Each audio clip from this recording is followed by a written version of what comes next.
The only essential difference between Jay-Z, the businessman who sold drugs as a young person in Brooklyn, and Jay-Z, the contemporary global brand as a business person, is that before, his business was illegal, and now his business is legal. That's it. The same qualities that allowed him to thrive as a drug dealer help him today as a legal business person. I don't know necessarily that at core, in terms of his core character and his core skills, he's changed so very much. I don't really get where the hate comes in sometimes. If you don't like him as an artist, fine. But if you don't like him as a businessman, I think that's a problem. How are you gonna hate on this guy who's basically a self-made man? Jay didn't go to Yale. Jay didn't go to Harvard. Jay didn't go to boarding school. He didn't have those connections. He made himself. He took those steps, walked out of Marcy, and kept on walking. People who are members, particularly of an oppressed people, I don't care what their religion background is, when a member of that group rise to some kind of stature and able to generate resources, they owe something back to their people. If you're in Jay-Z's life and you're expecting to be there with him through thick and thin and kind of, you know, rock with Jay from the beginning to the end, I mean, I don't know. If you look at the history, you might be like, well, I don't know if I'm that important to his business for him to keep me around. He used a lot of people, and once he had whatever he needed from them, he just, you know, separated himself.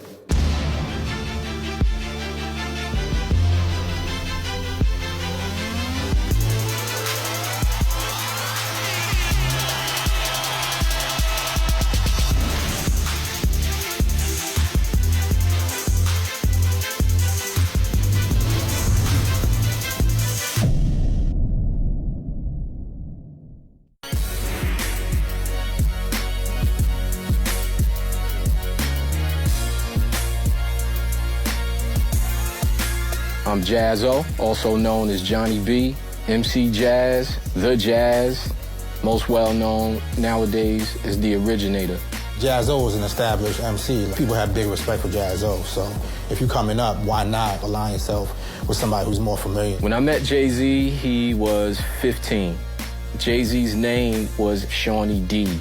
I had gone off to college and I had just come back, and everybody was like, yo, you know, this cat, Shawnee D, he live in 534, yo, he the best in the projects. My man Nike was like, yo, he ain't better than Jazz. And they brought us together.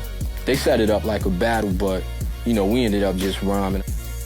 And I rhymed first. After he heard me rhyme, he was like, nah, this ain't no battle. So he rhymed, and I was like, you know, kid got raw talent. He was sick. He was sick. I thought Jazz was amazing. Just lyrically, line for line, I thought he was saying like amazing rhymes. And then you hear this other guy that says rhymes just as good as his, but he says them better. You're like, oh damn, what the hell's happening here? Eventually, I bought a drum machine, sort of educating him on song structure and the similarity to poetic writing and prose. When I'm rhyming, he's banging the beat, and vice versa. We started writing like little routines together. We became known as a little partner in the projects, and then more well-known throughout Brooklyn. Jay has been smart enough to put himself in the right circles. It was a big brother, little brother situation, but I never presented it that way. I looked at him as an equal, and I treated him as such. Jaz-O introduced me to Jay, like, super early in Jazz's career, like when Jazz first started making records. From the gate, he always just had a real steady flow, kind of like what you heard when him and Jazz did the record Hawaiian Sophie together. Look to my partner Jay, yeah, I saw it. Struck the shoulder, said, I can't call it. Flow is something that I think we probably don't emphasize enough in hip-hop when we talk critically about the actual skill. At the end of the day, he's who he is because he can rap better than pretty much everybody. By the time I was doing my first album, his name was Jay-Z. As far as him getting his name from me, you would have to ask him, but I mean, Jaz-O and Jay-Z, and his name is Sean, you do the, you know. When you have names that are similar to each other, it's just all about familiarity. If you think Jaz-O, you think Jay-Z. I did incorporate him with everything. I took him out of the projects for the most part. You know, we were all over the country. I can name like 30, 40 artists that came through our show, and one of them included was Jay-Z. You know, so he wasn't the Jay-Z that we know now, but he was cocky and rich in the mind, you know, as he would be now. Back then, as a young dude. And that always struck me, you know, like his confidence was like exceeded his accomplishments at that point. It's almost like he knew his outline. When he got the opportunity to rap with Jaz-O, he must have thought that he was going to be a star. And he saw that, you know, just how fragile all of that stuff was. Making music was recreation for me, you know, like going to the park. It was something that I enjoyed. I became disenchanted with the music business. To be honest with you, I was never enchanted with the music business. He saw that I was disenchanted with the business aspect of, you know, the game. And I really didn't want any part of it. I guess he became disenchanted as well. He's like, man, my man, he ain't feeling it. Like, fuck it. You know, let me do something else.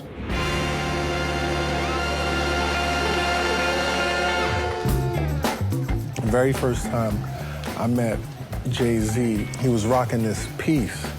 I was just glowing. It looked silver. It's like a silver piece. It was just glowing. And I had never seen, I rocked silver at the time. A lot of cats in New York was rocking silver at the time. So I was just like, yo, was that silver, dog? And he just gave me kind of like this laugh, like, you know, like looking at Clark like they don't know. And I'm like, is that silver, though? You know what I'm saying? But he wouldn't answer.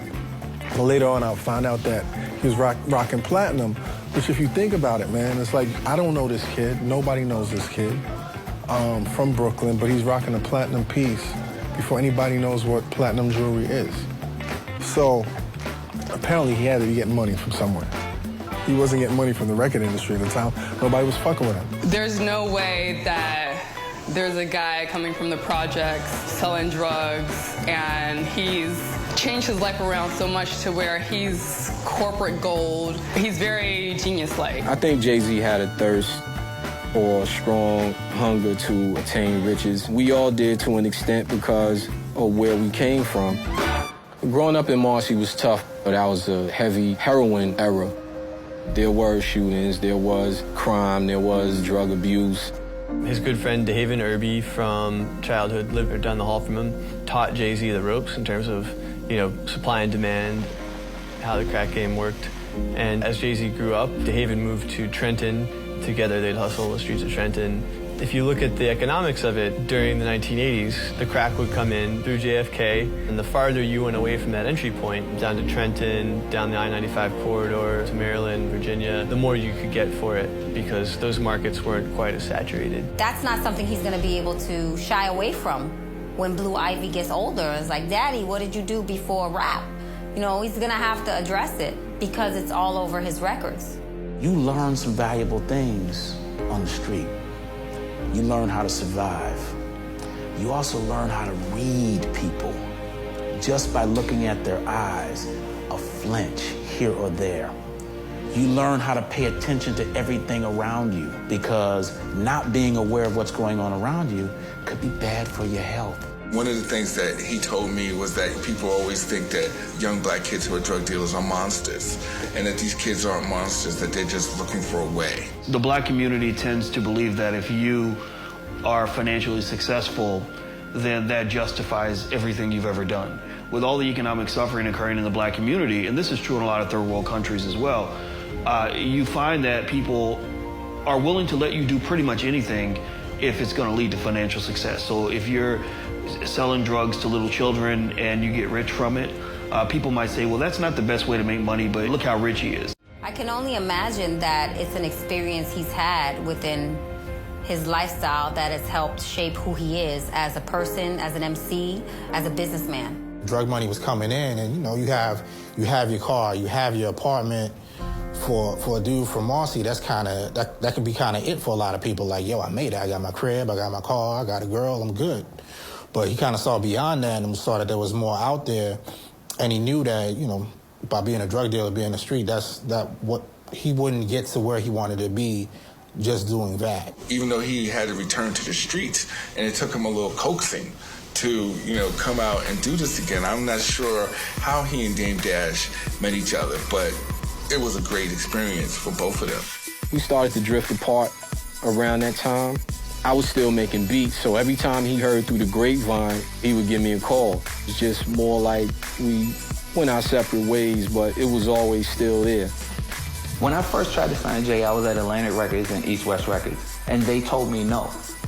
And when they told me no, I was mad. Because I was like, this guy is the fucking best. At the time when he couldn't get signed, most particularly Def Jam, they were like, you're not LL Cool J. And then one day I was just like, someone needs to manage you, need to let Damon manage you. So I introduced them, and from that point of introduction, they became very, very cool. Because they had somewhat of the same spirit, the same hustle spirit. That was the beginning of what was about to become something crazy legendary. Oh, we trying to take over the world, that's all. Interesting that Dame from Harlem and Jay from Brooklyn came together. Enough love, you know? Love is love, real recognized real. At least me growing up, coming up in the 90s, they were two different types of guys. If you were from Harlem, you were one way. If you were from Brooklyn, you were another. What I thought I saw with Damon was the fact that he was relentless for his artists. Dame Dash was integral to the success of Jay-Z, right? You know, Jay was always an observer. Jay, if you watch him, always sat back. He always put Dame in front of him. Damon's cool, and Damon has done a lot for Jay-Z. Regardless what anybody says, I know everybody says he's an asshole, he's arrogant, he's obnoxious, and he is. But so what? And in some aspects, who isn't? Damon knew from day one, man. No one saw him being the best hip-hop artist in history. No one saw him being the best businessman, you know, to hit, you know, Madison Avenue. I really think Dame knew and believed in Jay-Z, even more than Jay-Z believed in himself. I remember specifically whenever LL Cool J was in town, Dame would scoop Jay up and be like, yo, Dame, LL is over here. So they would go to wherever LL is, and they would stalk him, and they would wait for LL by the parking lot or wherever exit LL had to take. Because LL was seen as like the champion battle rapper.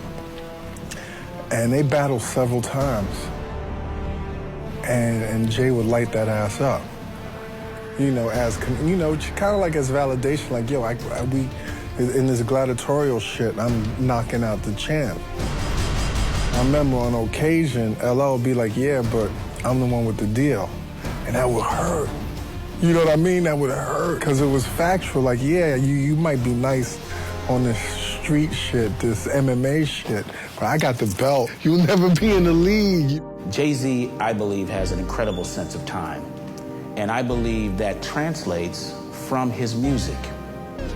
One thing you gotta have is you gotta have a source of your strength.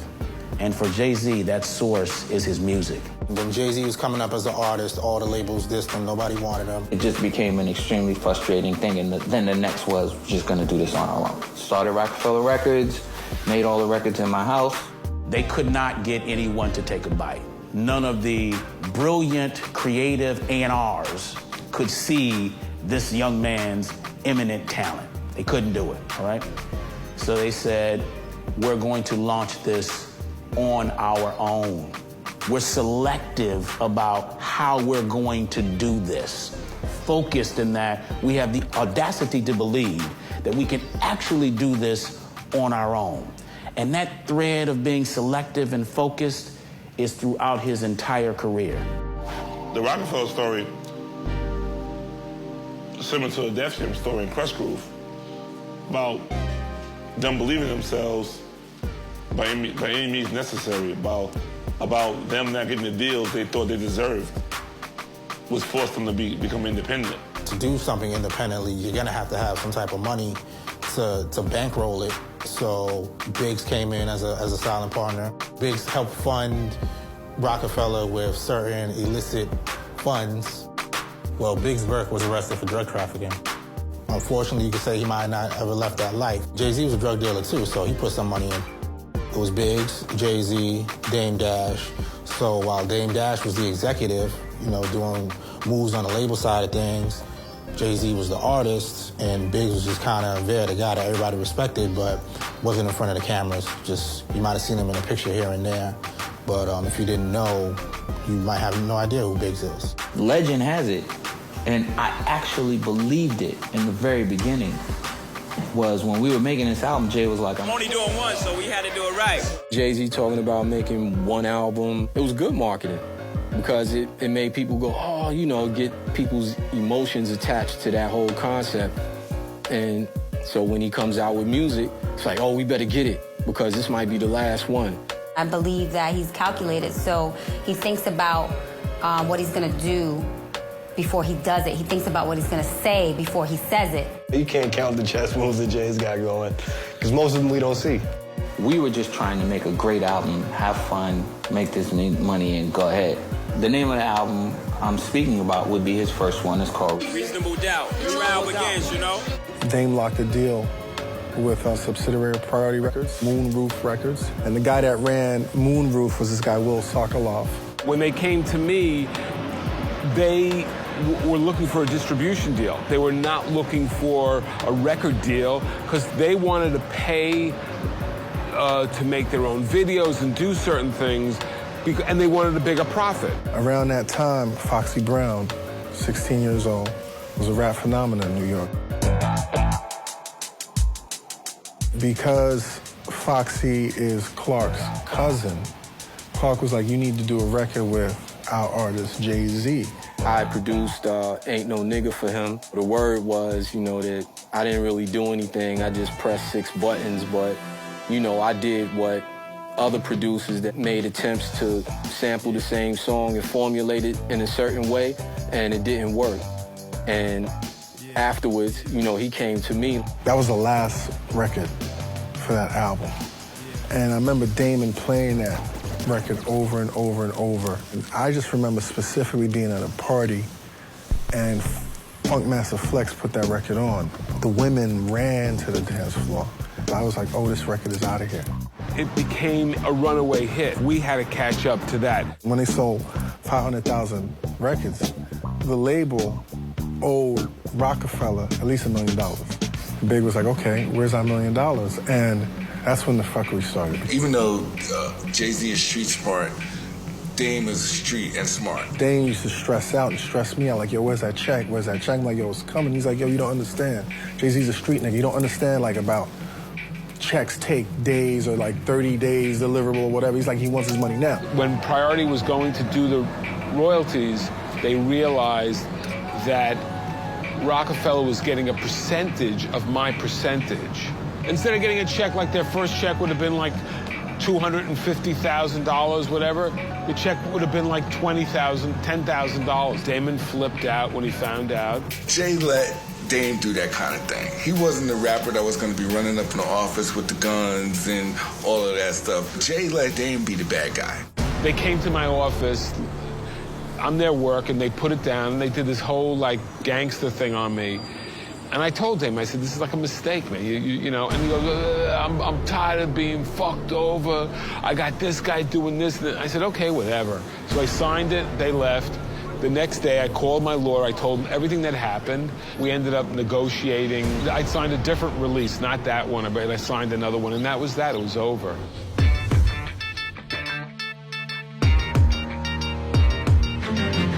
Irv Gotti at the time was doing big things at Def Jam. And when he heard about how fucked up their deal was and how unhappy they were, he was like, well, now you have a record that we can bring to Def Jam. Where 2 years before, Russell and Leo told me to my face, he's not Def Jam material. Nobody really tells it how it is. It was Irv Gotti's relationship with Leo Cohen that enhanced that deal with Def Jam. I saw Jay in the street a couple of days later on 9th Avenue. And he kept on going like this to me, Will! He was like going like that. And he wasn't giving me a peace sign. It was $2 million. They'd gotten $2 million advance from Def Jam. You do hear often that Jay-Z is the more corporate dude while Dame Dash is the more hood dude. And that's true. Jay-Z is more willing to clean up when necessary.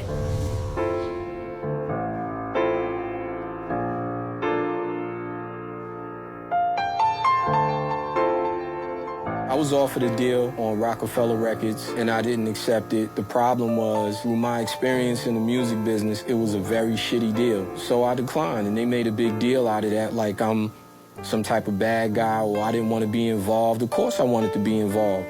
Jay-Z has an interesting pattern with mentors, which is that, you know, he'll identify someone who has a skill set, piece of knowledge that he wants to add to his own. When everybody saw him, you know, on his rise as far as his popularity and celebrity, they would always say, yo, where's Jazz? The case has been repeated throughout his career. He'll absorb all those qualities, become peers with his mentor, and then surpass them. In order for him to be what he chose to become, that was one of the ingredients for that recipe, is to separate himself to an extent from me. And I don't think that it was a hateful type of thing, but I think that it was what it was.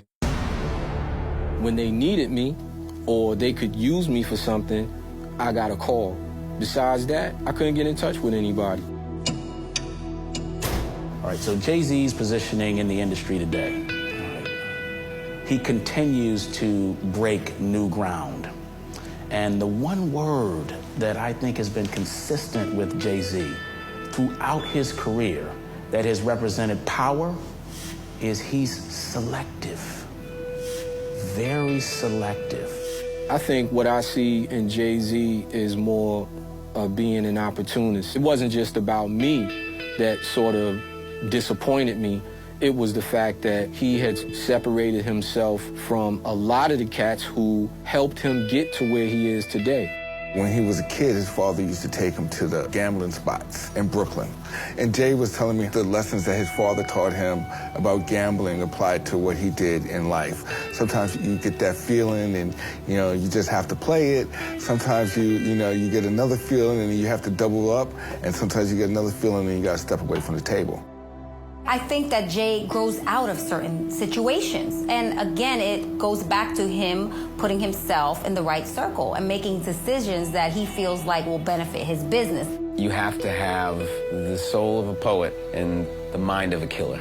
That's what a lot of successful people have in common.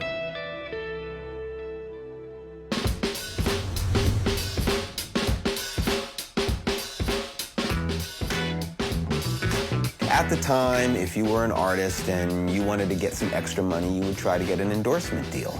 And even before that, you know, Run DMC were rapping about Adidas and they didn't expect any money from it. The money came after, right? After they had done the work.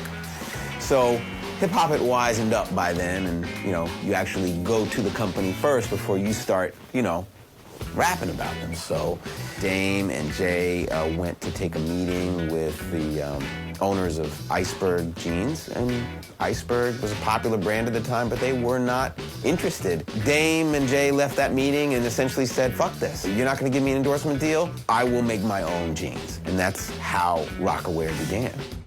In the years leading up to the sale of Roc-A-Wear to Iconics, Roc-A-Wear was reporting its annual sales somewhere between $300 and $400 million.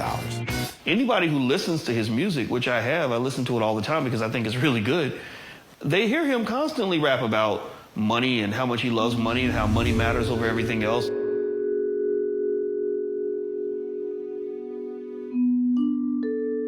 So every guy wants to be Jay-Z. They want to have, you know, just the life that he lives. They want to smoke cigars and drink on a yacht in Portofino, Italy. I believe that there are other values than money and the accumulation of money. I'm an old hippie, okay? So I've always felt that way. And one of the things that I've always deplored in rap music is that strain of it that is ultra materialistic. Those artists for whom there's nothing greater than the accumulation of wealth and status. That's a very, very old dream. You know, you can say it's an old American dream. You can say it motivated John D. fucking Rockefeller, okay? And fine, he made himself a wealthy man. You know, all these years later, is John D. Rockefeller a great hero of mine because he accumulated a lot of wealth? No. I think people put certain morality on artists that those artists don't have themselves.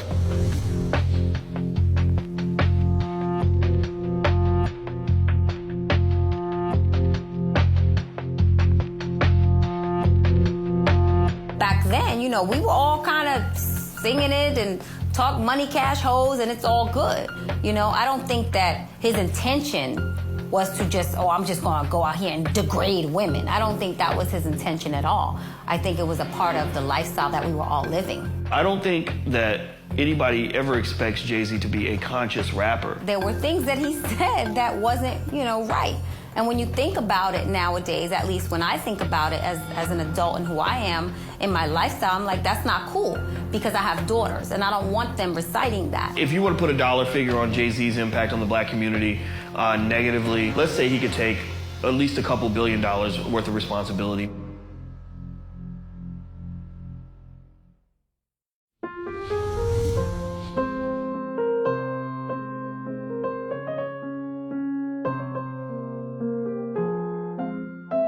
I think that Jay-Z's relationship with Beyonce, it's an interesting chapter in his life. People magazine didn't care about Jay-Z. Us Weekly didn't care about Jay-Z. It's when they got together and became a power couple. All throughout history, powerful people have formed marriages for power, for money, for wealth. They both seem to become exponentially greater artists when they were separately. Jay-Z went from being the least likely to succeed to being the guy that married Beyonce, the prom queen. Something like Jay's drug dealer past doesn't really help her. Her image is too clean for that. When I first met him, I didn't know why Beyonce liked him because I was that older person who looked at him as a rapper or, you know, even worse, just a rapper. I was invited to a birthday dinner for Steve, and Jay was one of the guests, and he walked into the room and said, "Good evening, everyone." And I instantly got it. There was just a presence and a demeanor that just was not rapper. It was gentleman.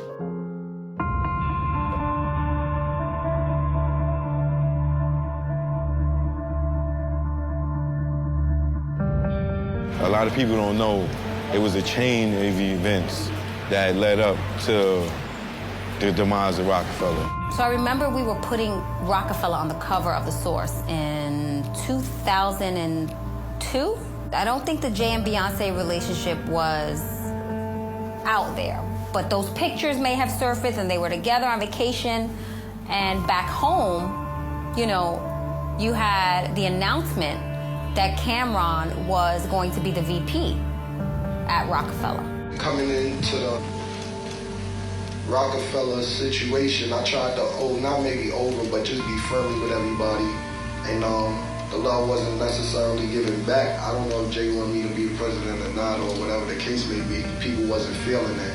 But regardless of who was feeling it or not, that's what Dame actually offered me. When I think about it, I'm like, wait, did he ever serve as VP in that role, or did they just make that big announcement and then that's when all hell broke loose? As Roc-A-Fella grew and as, you know, it partnered with Def Jam and Jay-Z's career started to explode, Jay-Z started to realize that, you know, he could probably do a lot of this himself. If you're gonna be a businessman, you gotta be prudent with your money. You gotta see where all the money is going. If Jay-Z is looking at Dame Dash, popping all these tags. You got G4.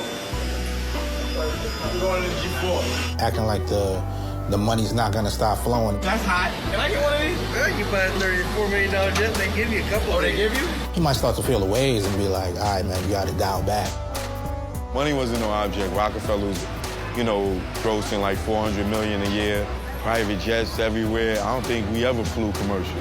We'd take a jet from New York to London, from London to Paris, from Paris to Amsterdam. We did it big. On the one hand, you have, Dame Dash and Roc-A-Fella trying to build a label. You've got to make other artists successful as well. Before anyone suspected Kanye to be what Kanye is going to be today, Damon and Biggs were like, listen to this. This is where hip-hop is going. It appears that Jay wasn't always on board with that. I think a lot of people believe that was a turning point in Roc-A-Fella. And there was a lot of shit going on. A lot of it. Where Dame spazzed out on people or fired them and Jay take them in. No disrespect to their gender or nothing, but it was like mommy and daddy. You know what I'm saying? So mommy was crazy and, daddy was a little more level-headed. When I got to Roc-A-Fella, Jay wasn't in office. Jay ain't come to the office for the whole 4 years. But what I know now is someone in Dipset had a problem with someone in the Roc-A-Fella office and was blacking out in the office and spazzed out. A major reason for the breakup was his friends growing apart. Then it began with Dipset making songs going at Jay. That's when it went all wrong. Now your peoples is making diss songs at me, and you in the video. They talking about 2 more for Cam for taking over the Roc.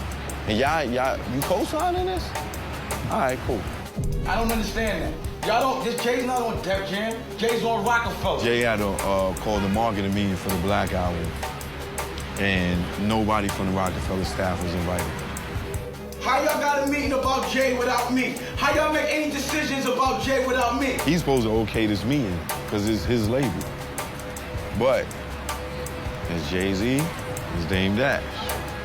I'm a CEO too, nigga. I ain't got to tell you nothing. I'm handling my business. This is Jay-Z's business. Huh, John? Damon, how you gonna have a problem with me? Because I'm asking you because you here on Jay's behalf. John Manilli, he's sitting right there. That's Jay-Z's manager. Dame fired him. Jay said, come over here. I bet you Jay don't know I wasn't invited. I bet you that. An email, now we discuss things through emails. Y'all giggling and shit with my artist. He's not a Def Jam artist. He's a Roc-A-Fella artist. When you're coming up, you need that guy to be like, good cop, bad cop. You need that guy barking on cats like, yo, nah, this is what we need. But after a while, that might not get you any further. So are you gonna adjust or are you gonna move on? Jay's ultimate decision to sort of leave Roc-A-Fella, it feels like it was more about business than it was about anything else. But it really comes down to weighing, loyalty and business. And y'all not nobody in this room better than anybody in my staff. So how y'all having a meeting or make any decisions about Jay without my authority? That's what I don't understand. And it was clear. To me, it was, looking through the lens, Dame might have been a little fuzzy. All of these people, who are all these people? How y'all talking about my artist career without me? Dame's pushiness became a liability. What the fuck you laughing at? So he had to leave Dame. Who called the meeting about Jay with all these nice people without me? John came to me this week. All right then, how do y'all call a meeting about Jay-Z without Roc-A-Fella? There ain't even nobody from Roc-A-Fella in here. You could call it detachment or you could call it ruthlessness, right? He's able to off with their heads when he needs to off with their heads. He went with people who saw corporate America as partners rather than enemies. So he, did more business with, John Manilli and Steve Stout. When Jay-Z makes a decision to enter into a business, is he already thinking about how that sets up the next move? Or does he anticipate there may be some resistance that may create the need to make a different move, right? I think he does. I believe that he's playing chess and many others are playing checkers.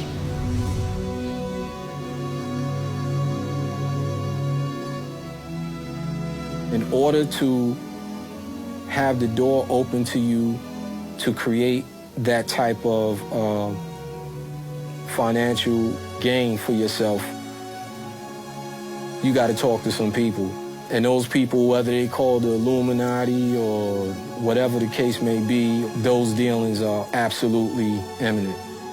He's best friends with Gwyneth Paltrow and Chris Martin. What rapper do you know is like BFFs, got Gwyneth Paltrow in the club saying nigga and all that stuff. There's been all this talk about Illuminati and all of that, whatever. Like, you know, half of the hip-hop community doesn't probably understand what that is. I know for a fact that when President Obama was elected, there was a concerted effort amongst the black elite to control the thinking of African American people. I know this because I was in some of those conversations. Being affiliated with the president, you know, to have Obama dusting his shoulder off. To the public, we look at it like, oh, Oprah and Jay, like that's her boy, or, you know, that's, again, putting himself in a different light than other rappers. Other rappers don't have that. Does the Illuminati exist? Is there a grand conspiracy to control celebrities like Jay-Z? I don't know. I haven't seen any evidence of that. But would it surprise me that the people are being manipulated? No, it wouldn't.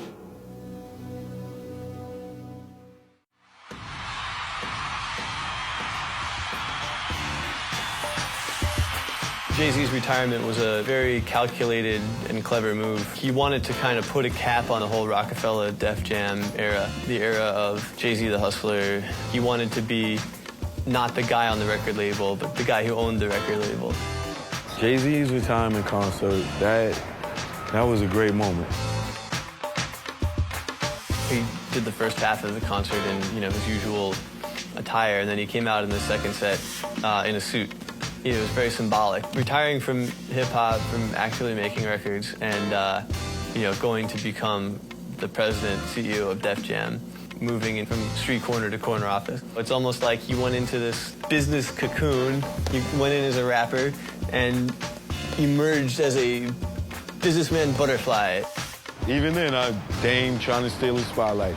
Jay gave a check to Afeni Shakur and Miss Wallace, and here come Dame popping out from behind and come on the stage, hold the check from up in. Jay like, nigga, would you get the fuck out of here? He got hit with the left blow. He's like, yo, my man retiring. I felt the breakup of Roc-A-Fella was imminent. They were ants. You know, and ants, you know, all have the same agenda. You know, they follow the same code. And if you're not in the colony, you die. Jay-Z becoming president of Def Jam was definitely a chess move on his part. He was an artist for so long. It's kind of like, okay, let me become an executive, a boss of this company, and see what it's really like. It wasn't just Def Jam that was interested in having him as an executive. Warner was also going to offer him a pretty high-ranking position. For Jay-Z, the allure was much greater for Def Jam because they gave him the opportunity to get his masters back.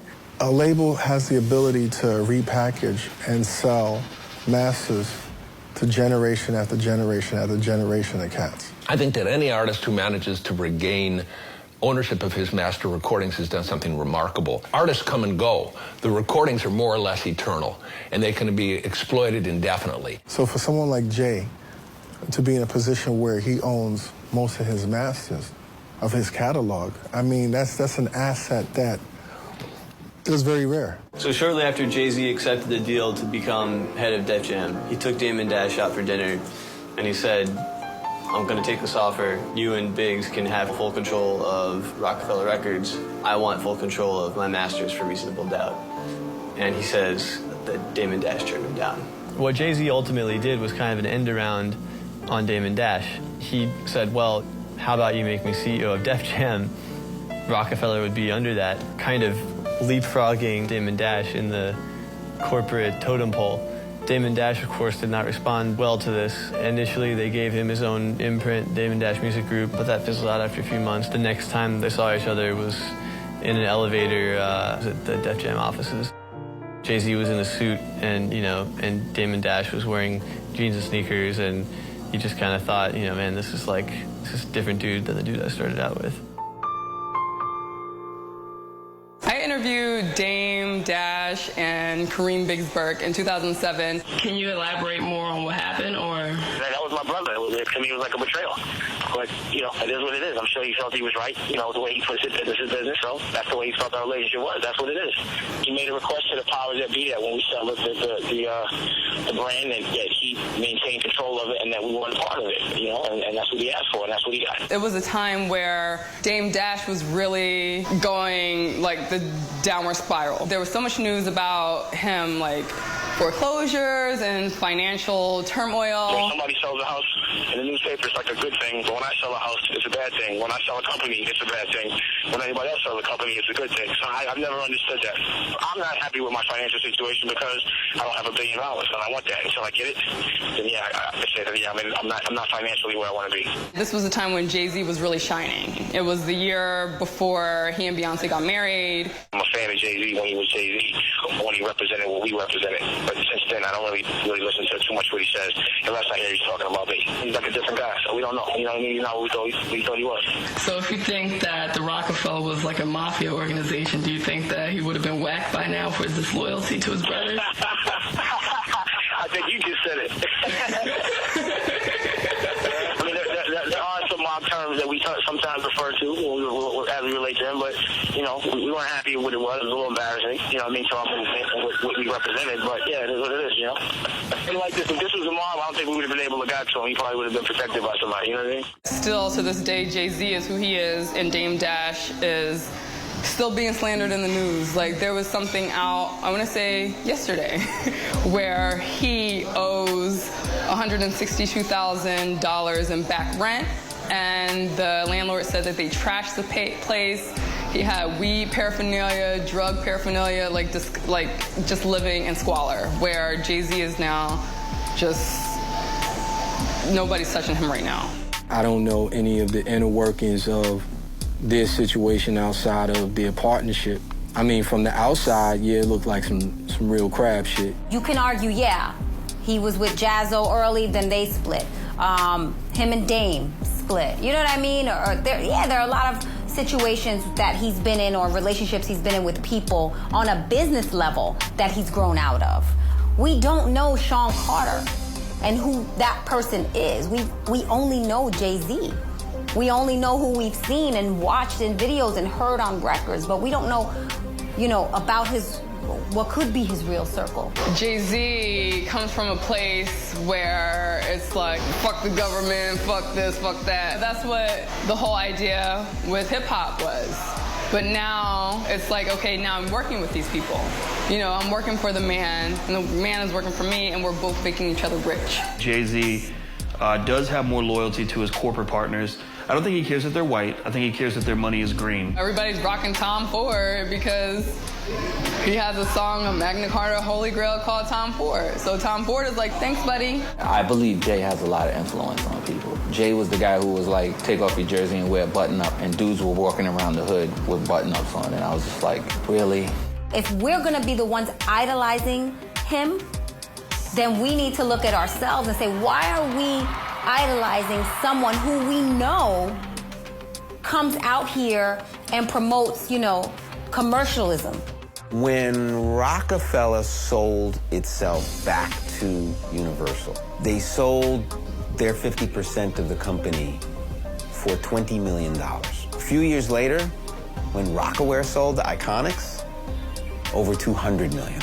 For Jay, who really made the majority of his money through the Roc-A-Wear sale, he knew that by selling that company that time would create a variety of other opportunities for him. Money brings a lot of opportunity, and you can't underestimate the power of money. And I also think that for Jay, the selling of that deal signified to corporate America and to the business world that he was for real. There's Coca-Cola, there's McDonald's, there's IBM, there's Apple, there's Jay-Z. Once you realize that people believe you or believe your movement, you basically, I hope this doesn't come off crazy, but you can basically sell them anything.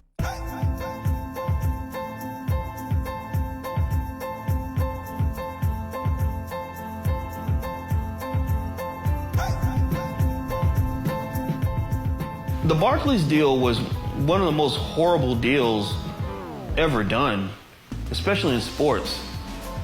They played Jay-Z like a fiddle. They played the community like a fiddle. At the end of the day, when the stuffy businessmen were like, how can we gain momentum in terms of gaining public support behind this? Who's the person that are we going to reach out to? Robert De Niro? Are we going to reach? No, we got to get Jay-Z. They put him on a big billboard in Times Square as an owner of the team. And a lot of people really thought that he was actually the owner of the team. They would not have been able to sail through, those that own the majority part of the Nets, all of the issues that had to do with zoning and rezoning, etc., without having someone like a Jay-Z involved. I think it's a case of Jay-Z pimping corporate America as much as corporate America is pimping Jay-Z. Politics is a messy business, and local politics might be messier than national politics. So for Jay to have discovered this in the course of pursuing this professional basketball team for Brooklyn, what did he expect? I am one of the people who was affected by Barclays. We didn't even know that it was going to be related to Jay-Z or called Barclays or anything. We just were told that we would need to move. That we knew that eventually if we refused, which we of course did, that they would buy the building right from up under us, which is really ultimately what happened. At the time, there was serious confrontations. I think they raised the question of eminent domain. And I can tell you the grumbles and groans of the community that knew that Brooklyn would not be the same and that this would usher in a gentrification. These buildings were deemed blighted. They weren't big enough to generate enough tax revenue. Some of the other blight indications were cracks in the sidewalk. Like, this is blight right here under their definition. Of course, you can find cracks in the sidewalk in every neighborhood. Once they got the arena built, they paid Jay-Z some money. I think he made $6 or $7 million. And the city of Brooklyn was royally screwed. The developers had to secure some of the properties, but I was able to live with it because they gave the owners beyond market value. This is Brooklyn, man. This is downtown Brooklyn. That's what downtowns mean. It means big buildings. It means hustle and bustle. And it means that's what it is. I truly think that he has a lot of love for Brooklyn. But I gotta be honest, I feel a lot of it's about the money. You listen to his lyrics, and that comes up a lot. Every time someone moves into a community, they get upset. But who's upset? I mean, when you see a dude's stash spot being bird's eye view of the arena that he helped bring to Brooklyn, I mean, come on, man. You can't write a better story than that. It's not a money play. It's a branding play. I'm sure there's a long-term plan in what Jay wants to do. He's obviously involved in sports at Roc Nation. And what that long-term play is, I think everybody's waiting to see. To move into sports management, nobody saw that coming. You know, but it's those kind of moves, those unexpected things that are going to help grow everything for us as an industry, and opens other doors for everybody else to come through. And hopefully somebody will surpass him. But there'll probably never be another Jay. Still, brilliant move from a marketing and branding perspective. He then learns from that experience and translates that into what he's doing now by representing NBA, NFL athletes, all right? Knowing when to make your move, incredibly important, and he has a gift at it. Leverage is an important thing to have, and I think if anyone we can learn from in hip-hop ever, it's definitely Jay. I mean, I don't necessarily know the effect of this recent deal with his current album being released through Samsung, but you can best believe that Samsung had never experienced so much public notoriety than they have, you know, in connection with this last record. You know, Samsung for like several weeks was a household word. I don't fuck with Samsung, but I was like, oh, Samsung, okay. Did you listen to the radio on July 4th all day? It was just Jay-Z on the radio July 4th. I don't care what city you was in, everybody was just playing Jay-Z album. Prior to this new Jay-Z record coming out, I don't think I ever thought about Samsung ever. You know, it was like, for real, I didn't even know they still made it. You know, you go into a store, you may actually notice their brand now because they aligned themselves with somebody who could shine some light on them. You know, they were in the dark for a long time. With the Samsung deal, he guaranteed himself the best opening week sales of his entire career. Magna Carta Holy Grail was certified platinum the instant it came out. That's never happened with any other album of his. Jay-Z put you in a position where, what else you gonna do? Where else you gonna go and what else are you gonna do? I'm the only thing moving for the moment. rock with me, or you're gonna be out the loop? What Jay's accomplished to date is absolutely remarkable, and I want to believe that he's mostly fairly satisfied with what he's accomplished. I don't believe it's going to tamp down his ambition to do more, but to my way of thinking, he hasn't devoted so very much energy yet to charitable and philanthropic pursuits. I think Jay-Z definitely has a responsibility to give back just because he's such an influential person. I think a lot of people want a hero or want somebody to be that hero, but ultimately it's up to that person to decide whether they want to do it or not. I do believe that the conversation that began with Harry Belafonte leveling a criticism against Jay-Z about his lack of community service has some merit. Harry is also wise enough to have seen a better version of Black America, a better version of America, period, where everything wasn't corporatized, everything wasn't about the dollar bill. I think maybe he would have liked to engage with Mr. Carter or Jay-Z in a way, but I think the way that it was delivered, it polarized our community into rappers that say shit and rappers that don't say shit. And the idea wasn't even about rappers that say shit or don't say shit, it's about rappers that do shit. I think that what Harry did was great, and I noticed Jay-Z listened. Since then, I saw even Beyonce, who had even no need to come out and say anything. She laid out the things that she's doing. Now, Jay-Z, I think, took a different approach, and recently in his album Magna Carta, then delivered what he believed was his response to it. For him to use the word boy when referring to an 80-plus-year-old man, I think Jay-Z's response was incredibly immature and really borderline pathetic and incredibly disrespectful. When Harry Belafonte dies, people will remember him as an iconic figure that had an impact on the world that far transcended what he could do as a singer and as a dancer. Jay-Z will just be remembered as a nigger in Paris.